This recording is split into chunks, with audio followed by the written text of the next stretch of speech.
ரயில் நிலையங்கள் எல்லாமே முக்கியமான அலுவலகங்கள் எல்லாமே இந்திய தடுப்பு மையம் எப்படி பாக்குறீங்க? முன்ன அண்ணா அவர்கள் காலத்துல 65ல ஹிந்தி திணிப்பை எதிர்த்து போர் நடந்துச்சு. இப்ப போரை திணிக்கிறாங்க. ஹிந்திக்கு எதிராக போரை திமுக திட்டமிட்டு தமிழ்நாட்டில் திணிக்கிறாங்க. ஏன்னா எல்லாருக்கும் இப்ப தமிழ்நாட்டில் விழிப்புணர்வு பட்டி தொட்டி எல்லாம் ஊடகங்களும் பத்திரிகைகளும் போய் சேருது. மக்களுக்கு எல்லாவற்றையும் புரிந்து கொள்கின்ற ஆற்றல் எவ்வளவோ வளர்ந்து இருக்கு. அதனால திமுக என்ன நினைக்குது, மக்களை ஏமாற்றி விடலாம். எப்படி தேர்தல் வாக்குறுதி எல்லாம் சொல்லி ஏமாத்திட்டு வந்தோமோ, விவசாயிகளை ஏமாத்தினோமோ, இளைஞர்களை, அரசு ஊழியர்களை, மாணவர்களை, மாற்றுத்திறனாளிகளை, சிறு குறு தொழில்கள் செய்பவர்களை எப்படி ஏமாற்றி எப்படி நீட் தேர்வை ஒரே கையெழுத்தில் கொண்டு வந்துடுவோம், சுப்ரீம் கோர்ட்ல தீர்ப்பு வந்த பிறகும் ஒரே கையெழுத்தில் கொண்டு வந்துடுவோம் பொய் சொல்லி ஆட்சிக்கு வந்தார்களோ, அதுபோல இப்பொழுது போரை ஹிந்தி தான் முன்ன திணிச்சாங்கன்னு போர் போடணும். நம்ம இப்ப போரை திணிக்கிறார்கள். என்னன்னா அப்படி சொல்லி மக்களை திரட்டி அவர்கள் மீது உள்ள கெட்ட பெயரை இந்த ஆட்சியில சட்ட ஒழுங்கு சந்திச்சிருக்குது. பட்டி தொட்டி எல்லாம் போதை மருந்து வியாபாரம், அதுல திமுகவின் ஆசையோடு நடைபெறுகிறது. காவல்துறையின் கைகள் கட்டப்பட்டிருக்கு.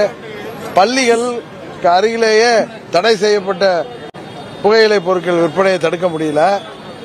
கொலை கொள்ளை, சிறுமிகள் முதல் வயது முதிர்ந்தவர்கள், பெண்களுக்கு எவ்வளவு பாலியல் தொல்லைகள். டெய்லி டிவியை பார்த்தாலே மனது வருத்தப்படுகின்ற அளவுக்கு தினம் ஒரு கற்பழிப்பு சம்பவங்கள், சிறுமிகளுக்கு கொடுமை. இதுபோல இன்றைக்கு தமிழ்நாட்டில் இந்தியாவிலேயே அதிகமாக பெண்கள் பயில்கின்ற கல்வி அறிவு பெற்று மாணவர்கள் பயில்கின்ற மாநிலம் தமிழ்நாடு. இந்த பெண்கள் எல்லாம் வெளியில் செல்கின்ற அளவு அஞ்சுவதுகின்ற அளவுக்கு இங்க சட்டம் ஒழுங்கு கெட்டுக்கிருக்கு. ஆனா முதலமைச்சர் ஊரா சுத்தி பவனி வந்துட்டு இருக்கார். ஊரே எரியிறப்ப ஏதோ மன்னன் பவனி வந்த மாதிரி. அதனாலதான் சொல்ற, இந்த போர் என்கிற பெயர்ல இவர்கள் பித்தலாட்டங்களை செய்கிறார்கள். மூன்றாவது மொழியை எந்த மொழியாவது படிங்கள்னு சொல்றாங்க. இப்ப இந்தியை அழித்து அப்ப மாணவர்கள் தன்னிச்சையா செய்தார்கள். அது அப்ப ஹிந்தி திணிக்கப்பட்டது. இப்ப எந்த மொழியும் திணிக்கல.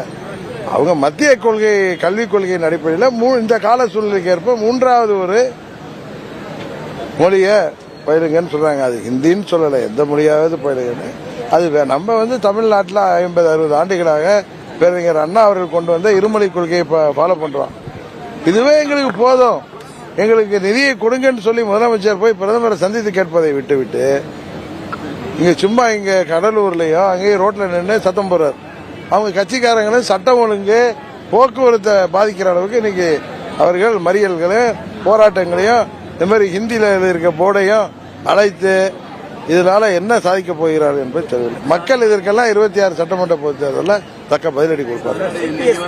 செய்தியாளர் சந்திப்பில் டாக்டர் கிருஷ்ணசாமி இருமொழி கொள்கை மட்டும்தான் கொண்டு நடமுடிச்சாருன்னா 356 பயன்படுத்தலாம். இன்னொன்னு தெரியுமா? அல்ல, அது அவருடைய கருத்து. முதல்வர் எங்கேயோ பேசியதாக தொலைக்காட்சியில் பார்த்தேன். தமிழ்நாட்டிலேருந்து வரி கூட இயக்கம் நடத்தும். வரியெல்லாம் இன்கம் டாக்ஸ் மத்திய அரசாங்கம் இது பண்றாங்க. ஜிஎஸ்டியே மத்திய அரசாங்கத்துக்கு உட்பட்டது. இவரா போய் ஒரு மௌனமா போய் கல் பண்ண முடியும்? இல்ல உங்க குடும்பத்தில் உள்ள நிதிகள் போய் கல் பண்ணுவாங்களா? வரிய வசூலிப்பது ஜிஎஸ்டி யார் வசூலிக்கிறா? மத்திய அரசாங்கம். இன்கம் டாக்ஸ் இவங்களா கட்டுறாங்க. அது மத்திய அரசாங்கத்துக்கு உட்பட்டது. வருமான வரித்துறை, அங்கதான் வருமான வரி தட்டுறோம். இவர் முதல்வர் இப்படி பேசுவது நமக்கெல்லாம் தலைகுனிவைத்தான் தருகிறது. ராமநாதபுரம் மாவட்டம் கடத்தல் சம்பவங்களுக்கு கேந்திரமாக விளங்குவதா சொல்றாங்க சார். குறிப்பா ஆளுங்கட்சியினரோட பங்களிப்பு நிறைய இருக்கு. உண்மைதானே? ஆளு சாதிக் பாச்சாயாரு இன்னைக்கு மெட்ராஸ்ல நம்ம எல்லாம் இதயத்தை உலுக்குகின்ற விதமாக அண்ணா யூனிவர்சிட்டியில ஒரு சகோதரிக்கு நடந்த அந்த கொடுமை, அதில் பார்த்தா யாரோ ஞானசேகரனா, பார்த்தா மந்திரியோடையும் துணை முதல்வர் அண்ணனோடையும் போட்டோ எடுக்கிறாங்க. இன்னைக்கு பார்க்கிறோம் அவர் நீலாங்கரை இந்த பகுதியில் ஈசிஆர்ல பல வழக்குகளில் கொள்ளை வழக்குகளில் கைது செய்யப்பட்டு நான் திருந்தி இருக்க போறேன்னு பிரியாணி நடத்திட்டு இருந்தாரா, பிரியாணி கடை. அவன் இரவுல போய் கொள்ளையடிக்கிறாருன்னு ஒரு 16 வழக்குகளில் சிக்கிய ஒரு கைதிய காவல்துறை வேடிக்கை பார்த்துட்டு இருக்கு. காரணம் திமுக உடைய தொடர்பு. இன்றைக்கு அம்மா அவர்கள் ஆட்சி காலத்தில் காவல்துறை சுதந்திரமாக செயல்பட்ட காரணத்தினால்தான் இங்க சட்டம் ஒழுங்கு பராமரிக்கப்பட்டது. ரவுடிகள்லாம் தமிழ்நாட்டில் இருக்கவே அஞ்சி ஓடினாங்க. இன்றைக்கு நீங்க சொல்ற மாதிரி இது ஒரு ஹப் ஆயிட்டு இருக்கு போதை மருந்து கடத்தலுக்கு.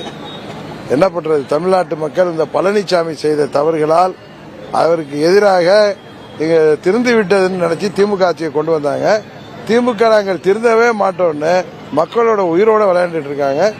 26 தேர்தலில் இதற்கு சரியான முடிவை தமிழ்நாட்டு மக்கள் தேசிய ஜனநாயக கூட்டணிக்கு ஆதரவளிப்பதன் மூலம் வழங்குவார்.